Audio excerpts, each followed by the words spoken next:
सांग मैंने जदि आपण भी पिक्सेलैब आप यूज करुँच आपण मैंने भी जानी जितेबाला आम थंबनेल क्रिएट कर सारापर जितेबाला गैलेरी रे सेव करती सेव करने समय एडवर्टाइजमेंट देखाए सेव है गोटे गोटे एडवर्टाइज देखाए।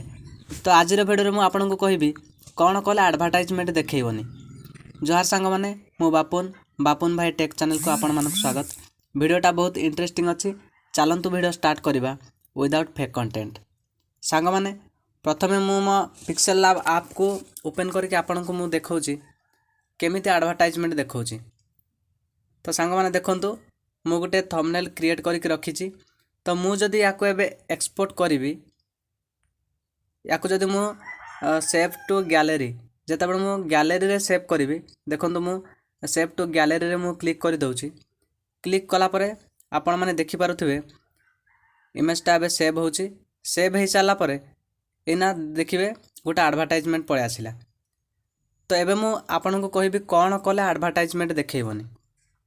तो मु याको एडवर्टाइजमेंट टाको मु काटी दउची।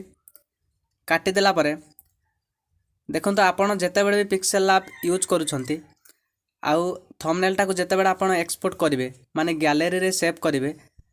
गैलरी रे सेव करिया पूर्व आपण माने कोन करिवे ना आपणकर डाटा को ऑफ कर देबे। ठीक अच्छे, डाटाटा को ऑफ कर सारा पर आपण एबे आउ थरे आपणक थंबनेलटा को गैलरी रे सेव करिवे।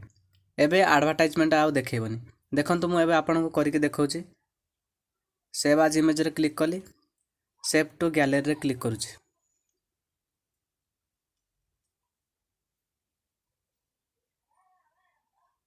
आपण माने देखि पारथिबे थंबनेलटा गैलरी रे सेव होला पर भी एडवर्टाइजमेंट देखोनी। तो सांग मैंने आपण मैंने यही आइडियाटा को यही ट्रिकटा को यूज करके पिक्सेलैब यूज करंतु आपण को भी एडवर्टाइजमेंट देखैबनी। आज वीडियो रे एतिकी। आम वीडियो को देखुथिबारु आपण को बहुत बहुत धन्यवाद। वंदे मातरम, वंदे उत्कल जननी।